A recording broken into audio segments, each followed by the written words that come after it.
I'm Connor Alls and I'm studying level 3 music.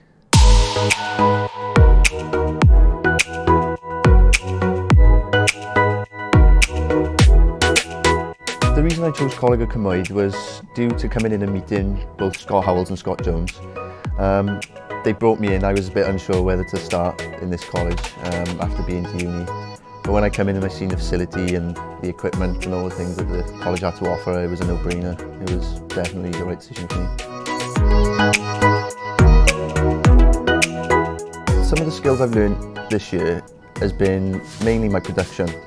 My production level has gone from more or less nothing to something I'm now kind of addicted to. Even when I go home from college, going out to college, I'm constantly researching, watching videos on mix with the masters, or I want to learn everything now. It started from nothing and now it's something I'm addicted to.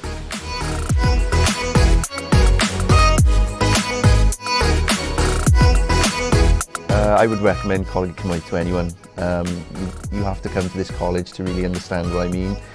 I was the same. I was a bit sceptical about joining the college, but after meeting with the tutors, the staff, and seeing what this college has to offer, like I said, it is a no-brainer to come to this college.